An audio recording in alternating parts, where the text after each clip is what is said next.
Hello, everyone! Blue Star Saber here once again to discuss My Hero Academia manga let's see, this time, chapter 310.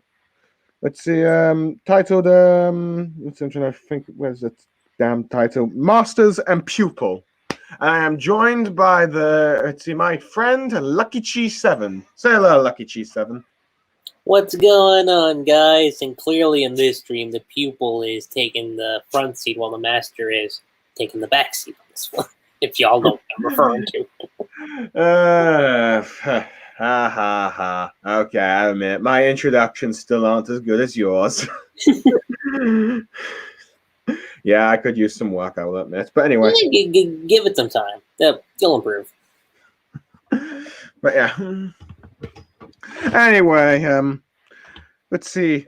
Lucky Chi has kindly graced me with his presence to discuss the 310th chapter of My Hero Academia, Master and Pupil. 90 chapters away before the big 400, if we even get to 400. Yes. Yeah, we'll just have to see how long this current saga is gonna be. Is it gonna be like the first or the second? I'll see. Yeah, you're right. Anyway, before we begin, let's see. We get another one of those colored front panel, sort of like comic book covers for My Hero, in which you have like Midoriya. The color spread, I think, is what they're called. Yeah. Yeah. That color spread is actually pretty cool. Yeah.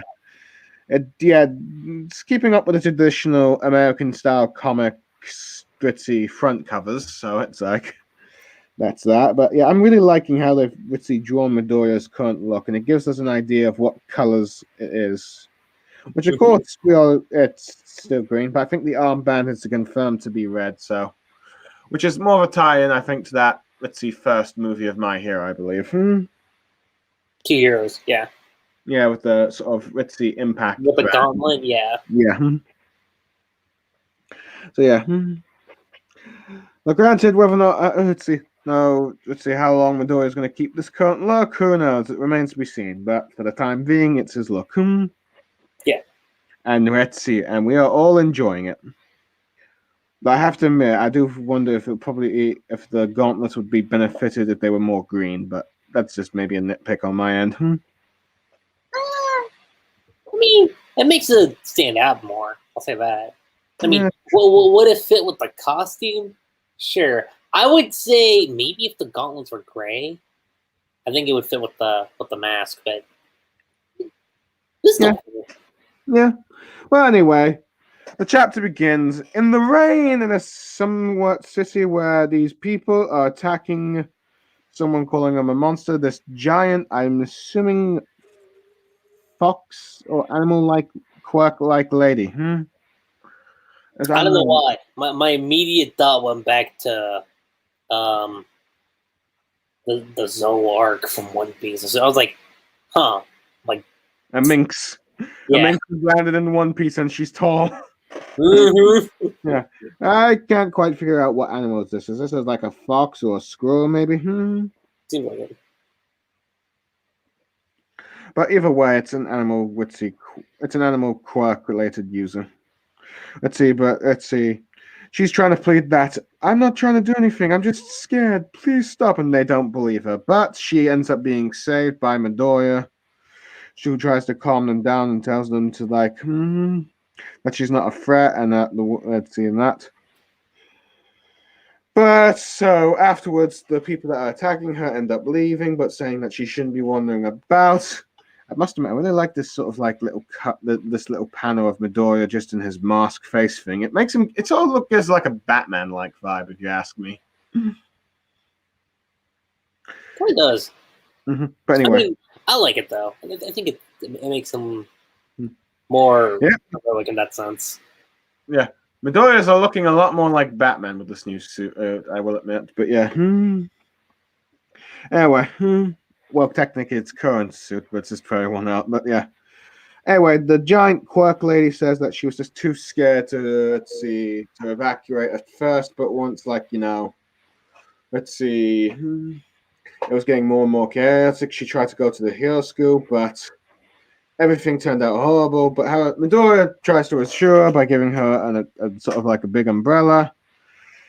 Let's see. I'm just telling her that just everyone else is probably just as scared as her. And he makes a promise to her that things will probably eventually get back to going.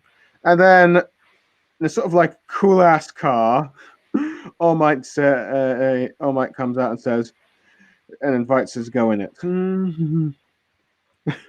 I have to admit, it's like All Might's got his own Batmobile. It makes sense. I mean, yeah, you could say, well, he flies around, but it's not. I can't say it's hard to imagine that he'd have his own car. I mean, okay, yeah. I know this is a concept that a lot of people love, but I am aware Spider-Man does have his own little Spider-Mobile and his spider cycle. I know they exist. Yeah, but I think they're mostly supposed to be made for jokes back in the time and about how ridiculous the idea would be for them to have their own vehicles. Granted, stop having merchandise sell for them because, well, Spider-Man toys sell. More than Batman and Iron Man and, well, just generally most superheroes. Imagine if the movies incorporated the Spider-Mobile and this. Okay. Oh, God, no. I don't want him. It's already bad enough for me that Spider-Man is Iron Man Jr. in the MCU. I don't want him turning into Batman. Oh, come on. You don't want to see Peter swing through between buildings with his spider cycle? No. But what about the spider jet? No. Anyway, we're getting off topic. Let's get back to this. I know. Hey, it kind of correlates with All Might, so. All right. Fair enough, but yeah. Let's see. All Might sort of becoming like, I suppose, the Alfred of the series now. But anyway, but before the end, let's see. That's just as Midoriya's getting out. Let's see. As Midoriya's instructing him to go to the shelter, he gives him this Tonkatsu lunchbox to eat up to keep his strength, which we end up getting Midoriya in like the cute sort of like Japanese thank you kind of like image, I guess, which I do kind of like how, even though the suit is supposed to make Midoriya badass, it does seem to go back and forth between nice, friendly, and let's see. You don't want to mess with this guy. Edgy. No, okay. I can't say edgy. He's not edgy, but. Yeah, but it's nice that it goes back and forth between the two. Yeah. Anyway, Midoriya is getting some words from like the 5th user of One for All. Yeah, it's One. I believe so. Yes. Yeah. I always forget the guy's name. But it's the one that looks like. But that's the one that has the black whip quirk. I think everyone knows. Oh, I know he goes by Hellboy from the community. Enkajaki or something. I don't know. Let me double check. Let's see. But yeah, he's talking about how the current setting reminds him of what it was like back in his time. Then goes about how they don't have any leads for Shigaraki, All for One, Dabi, those Nomu, and the rest of the league that's out there. Nor that the authorities have the manpower to investigate them. Daigoro Banjo. Gabor Banjo. Fair enough, but yeah.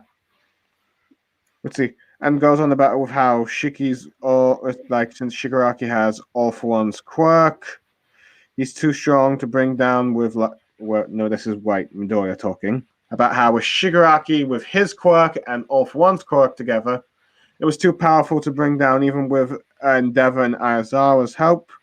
So unless he can draw out the full power of One for All, he can't stop any of the current chaos going right now.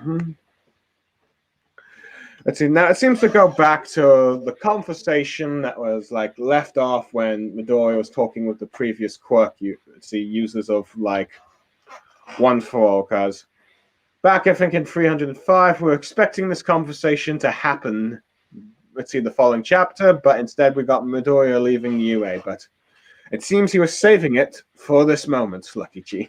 And it makes sense, technically. I mean, I know some people were like, we cut through. I'm like, okay, I did find that a little strange. But given with where it happened, I think it makes sense. Yeah. But yeah, so the first user implores his hero, says, I implore you, my heroes, to like lend Midoriya their strength. They remain silent. And then, there were Banjajiro, was it again, did you say? Daigoro Banja. Daigoro Banja. Daigoro Banja, noticing the fact that they remain silent along with the rest of them, tells Midoriya, how about you catch up on some of the other quirks in the meantime, especially Shimamura's and En's, which they say, so that he can visualize them better when they wakes up, which En's, though, sort of annoyed by how silly his predecessor's behaving, says it's not actually a bad idea. You're right. Anyway, the third user for One for All says how they lived through the harshest era, with the height of all for one's prosperity and power. Let's see about how. But goes on about how our leaders had misgivings about the future, and in order to strike back, he gathered allies and fought, which is assuming the second hero, which seems to be the one to challenge. It seems like the second user of One for All led the resistance against him at the time, at least. Was the centerpiece of that resistance at that moment. And then he starts talking about how you were there with us and saw it all. And we finally get the name of the first user, Yoichi. Makes sense. Well, it definitely continues with the theme of each user having one of the Japanese Japanese numbers, in their name for depending on the number of the user of when they got the quirk. Ichi, San, Shi, Go, Brook, Sich, Hutch, Ku, June. So I expect at least the second and third users to have some form of Ni and Sun in their names. Let's see. Yeah, but it seems that anyway. It's kind of nice to get the name, but yeah, the second user says how he sought down to bring about. How he thought to try and kill. To bring down the first user's brother, and how many comrades he lost, because their victory meant life or death. But he's not really happy about the idea of devoting their efforts to help someone that wants to save his mortal enemy. And it's a bit of delusions. However, Yoichi says that's not really. That's a sad way of seeing this, and about how on that day, goes on about how on that day the two users, because it seems like the first and second users were partners during this time. Went to rescue Yoichi. Yeah. Like knowing the ties he has to his All for One, still rescued her and reached out to him. And due to that choice, One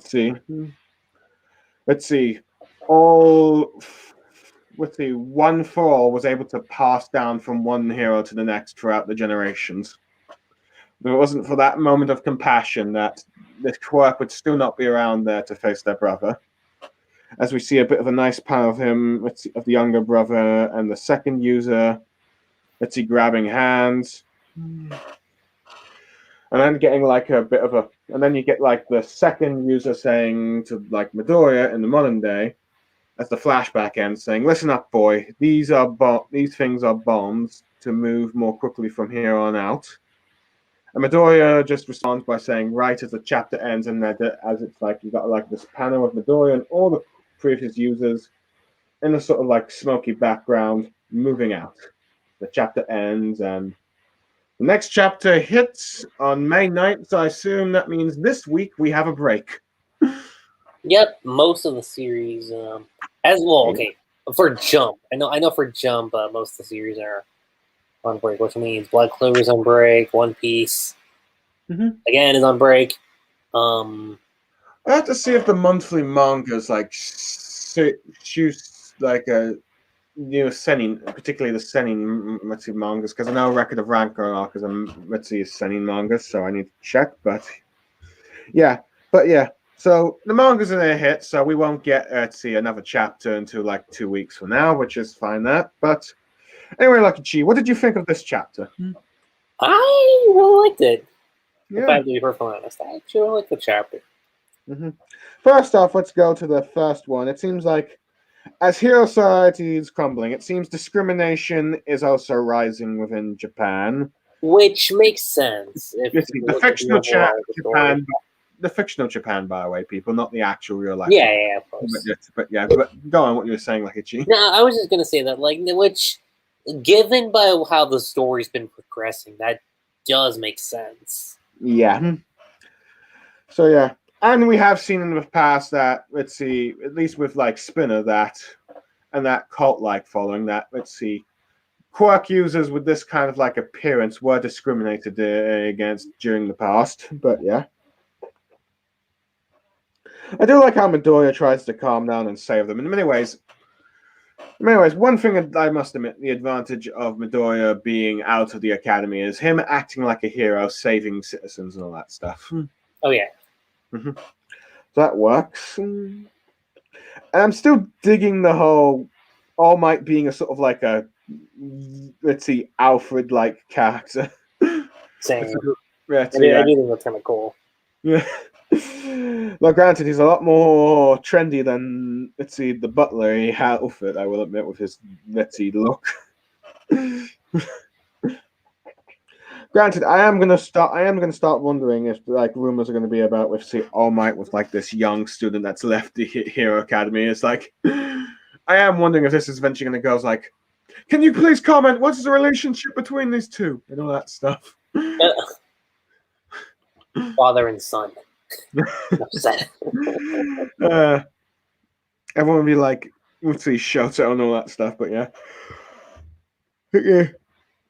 I do kind of like that this got this moment of All Might giving Midoriya lunch. I have to wonder, let's see, granted, part of me wonders if it was Midoriya's mother that made this, but then again, he's probably too far away from the academy for this. But yeah. Kind of is, yeah. But anyway, the highlight of this chapter is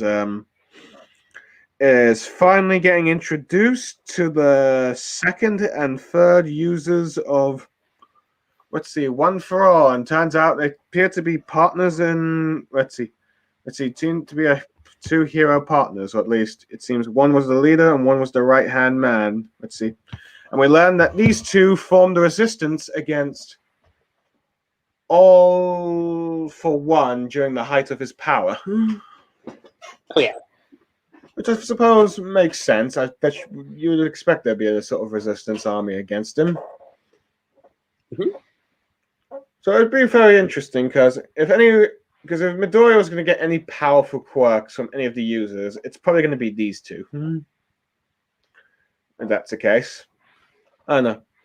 Granted, we still have no idea how strong these quirks were and all that stuff. But I do find it interesting how, due to the history they lived in, they were very reluctant to, go with Midoriya's attempts of trying to save Shigaraki. Definitely. So it's like, okay, you can kind of see where they come from. But I do like how let's see, but it's also another thing to like talk about is the fact that we finally get a name for like the first user, Yoshi.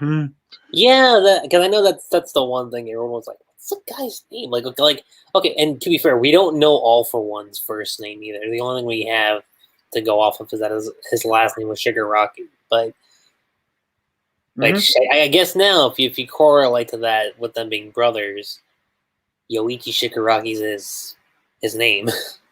Yep. Now we just gotta see what All for One's original name is if we ever get if we ever get it really.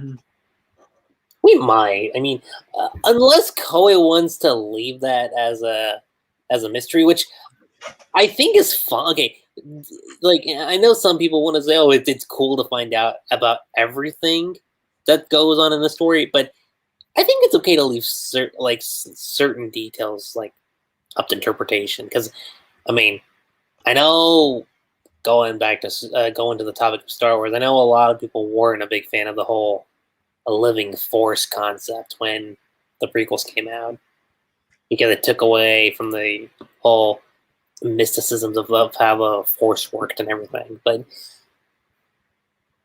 I don't know. What's your take on that, Blue?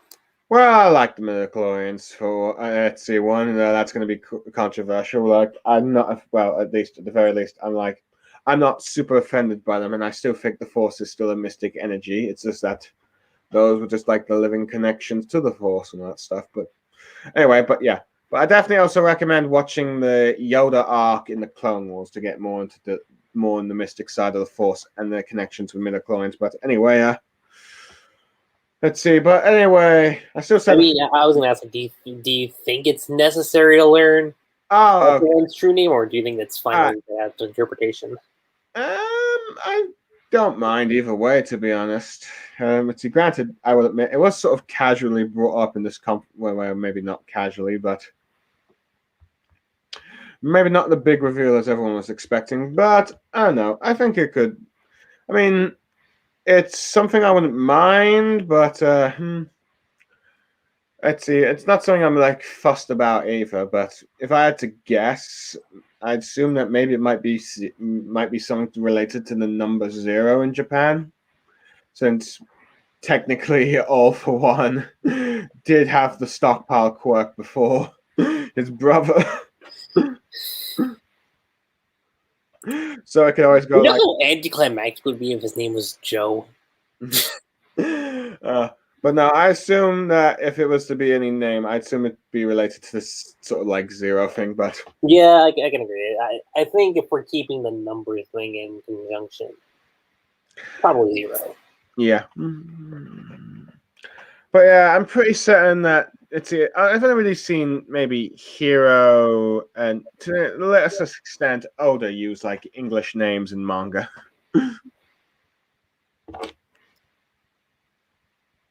But yeah. But anyway, I do like how the younger brother, Yoichi, used about how used the fact that it was the compassion that these two, the second and third users had for saving him. Is that the legacy of One for All was able to be passed down and continue on to this day and stuff. Mm-hmm. I do like that, and we see how how the first user, Yoichi, was rescued by. Let's see, the first 2 users. It's like this is interesting, but yeah. I have to admit, I do like the fact that the second user has like this sort of like arm cannon thing on his arm, which makes me wonder if this is going to be some way related to his quirk. It could be. Mm-hmm. I wonder if that means he has some sort of like sonic boom kind of thing. Who knows? Maybe it's a cyborg power. That could be a case. Let's see, but yeah. Yeah, it'll be interesting to figure out, let's see, the quirk, but yeah.